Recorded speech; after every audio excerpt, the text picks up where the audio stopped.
Alright, so guys, we are sitting inside the cabin of the 2025 Tata Altroz. So you can see the cabin and the dash. Yeah, it looks very premium and very superb. I have already done a detailed walk around of this vehicle. So if you want to check out the detailed walk around, you can press the I button over here and you can visit the and you can check out the detailed walk around. Without wasting any time, we'll start this car. Okay, and there it roars to life. We'll come up here. We'll get into maps. Okay, and into first gear, and off we go.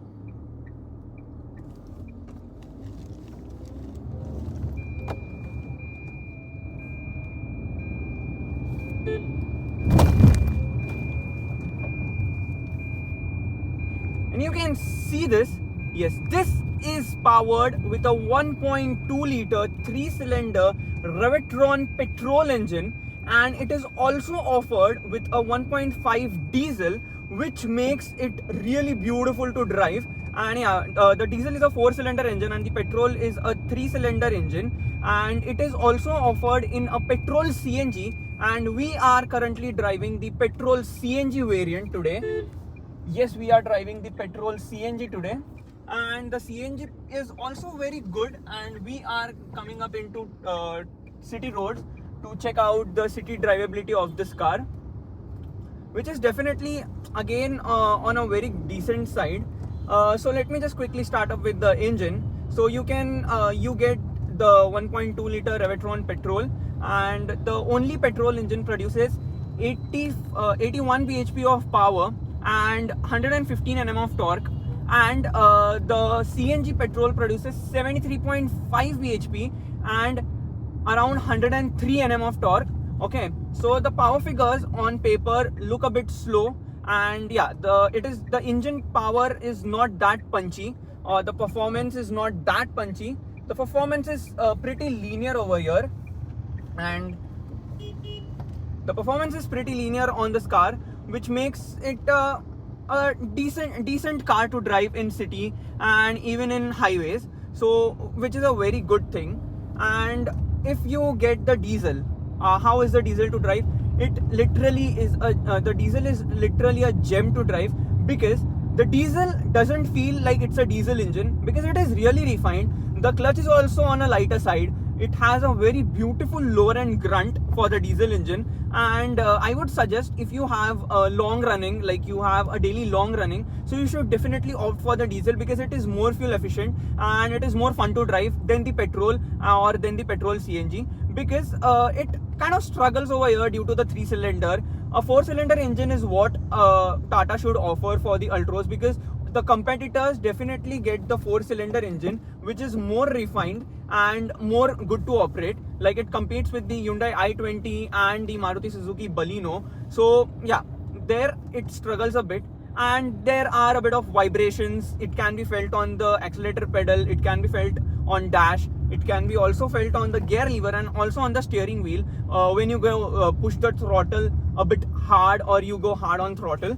And the engine also becomes noisy in the higher end of rev range, which is not that great, to be very honest. Like, it's not that good. Okay, so we are coming at a signal over here. Okay, it's a long signal, I think so.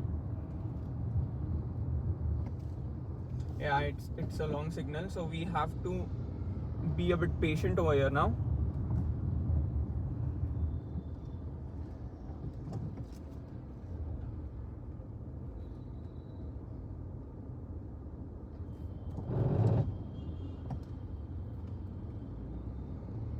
Okay, so you can see, yeah, it easily like comes up without any hesitation, definitely.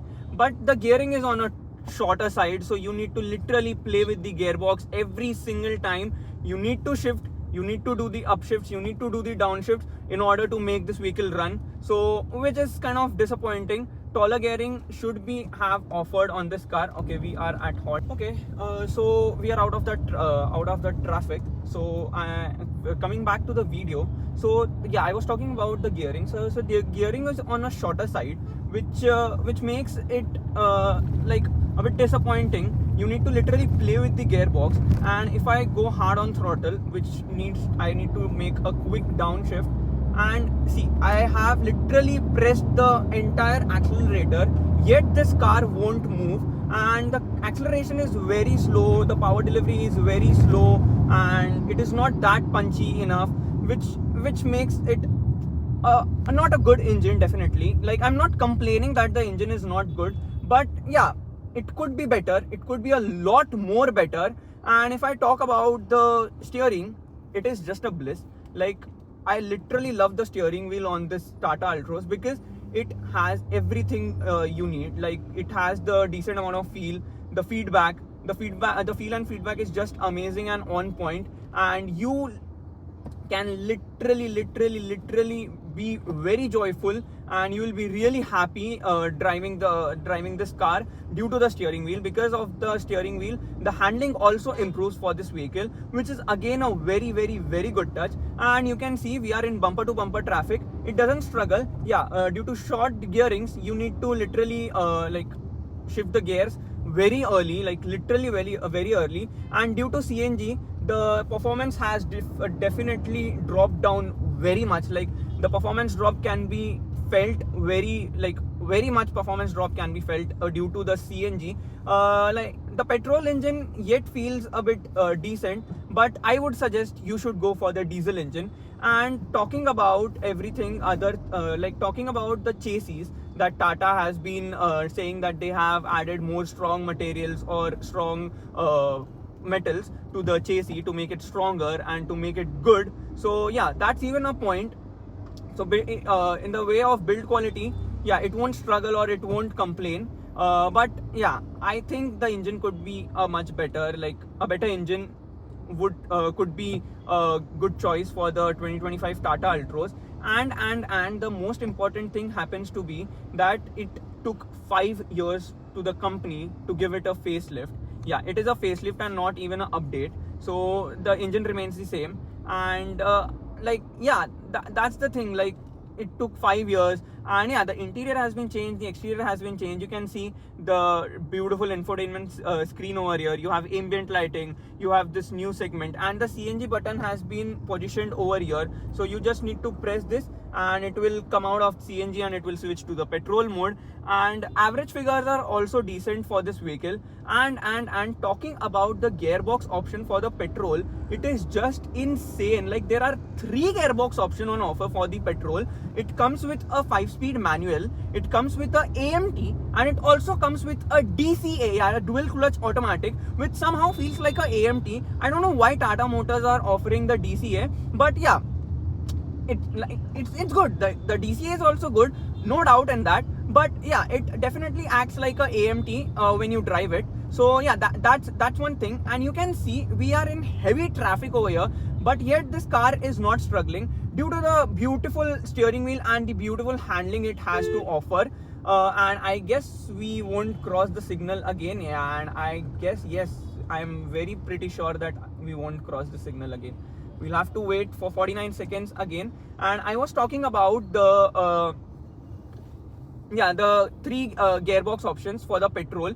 So you have 3 gearbox options for the petrol, and for CNG you have a 5-speed manual, and for diesel also you have a 5-speed manual. Diesel doesn't come up with the automatic. And the most impressive thing Tata Motors have done to this segment is that they are the only car brand who have a diesel engine alive. And as I say, diesel is always a diesel. Nothing can beat the power grunt, nothing can beat the power delivery of a diesel engine. Even petrol can't match the capabilities of a diesel engine, and making it a segment leading part for the Tata Motors, like keeping the diesel engine alive. And here we go up again. So we have an empty patch, and we'll again do a pull over here.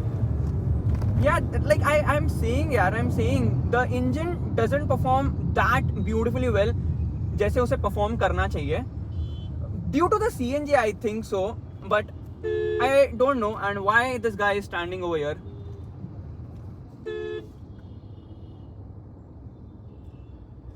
Okay,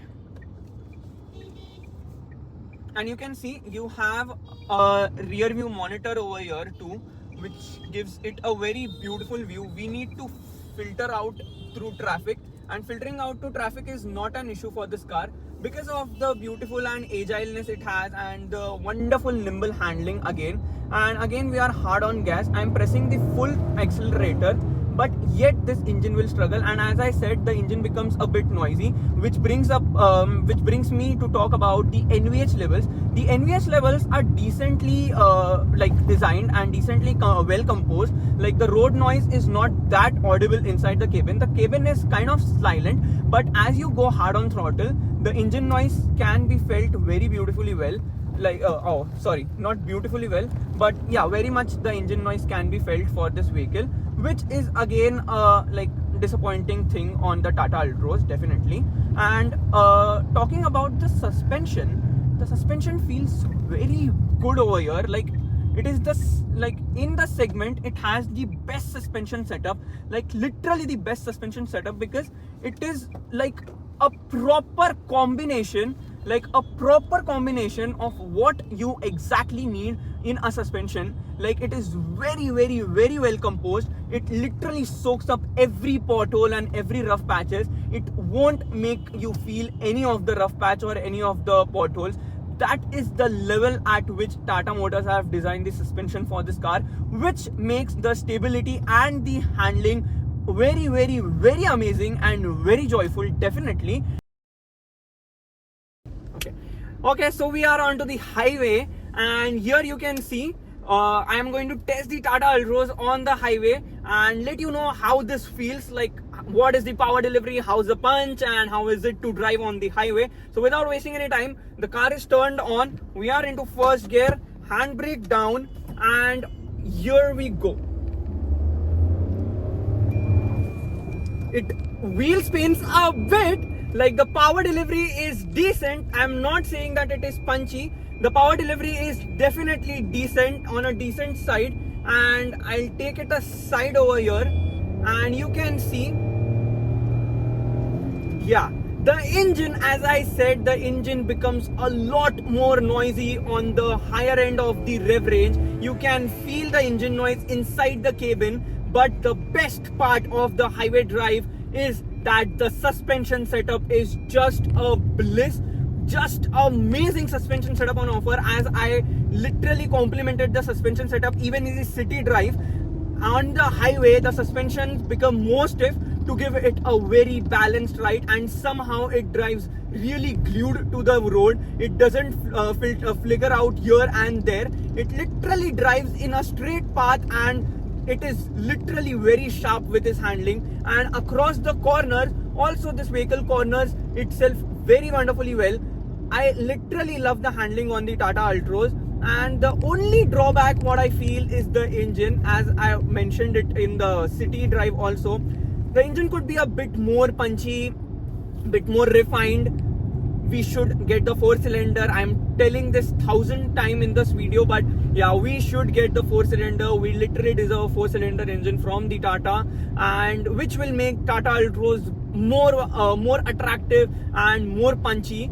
Like this is just a gem of its kind. And talking about the NVH level, the tire noise is very well contained, as I already said, and even the road noise is very well contained over there. The only thing that comes inside the cabin is the engine noise as you go hard on throttle, and it wheel spins like crazy. Like this is a very good thing. Like literally it wheel spins very beautifully well. Okay, so talking about the 0 to 100 timing, it for the petrol it takes 13 seconds. And if I talk about the CNG, it is literally very disappointing, because it takes a long 18 seconds to go from 0 to 100 kilometers, which is very disappointing, and it makes it the slowest in the segment. And that is the reason why, if performance is not an issue for you, then you should definitely opt for the CNG petrol, because it is very good to drive.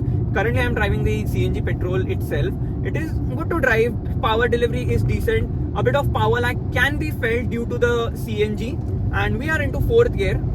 And this car, the performance is very linear. It punches itself linearly. The mid-range is fantastic on this car, and the top end is just amazing. Like literally amazing top end. I'm talking for the diesel and I'm talking for the petrol.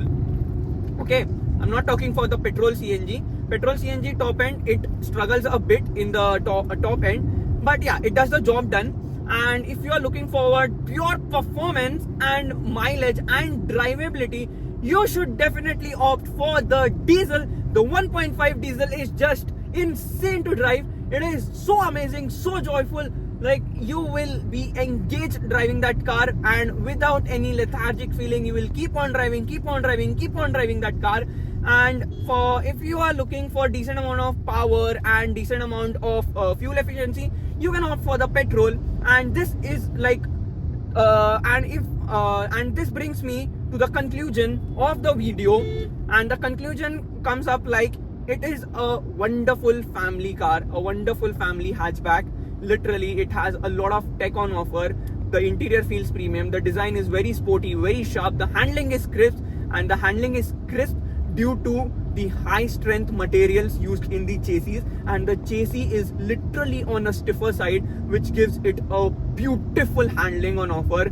And you have beautiful amount of space. The rear seat is also very comfortable. You have extended under thigh support for all the 4 passengers in the car, which makes the comfort on a next level. And on that bombshell, I will end this video. If you made the video till this point, please hit the like button. If you're new to the channel, subscribe to my channel and press the bell notification on. And I would meet you in another video very soon. And tell me which car should I review the next, or which car's drive experience you want to see. So comment down in the comment box. And thank you so much, guys. I'll meet you in another video very soon. Till then, bye bye, guys. Take care. Jai Hind.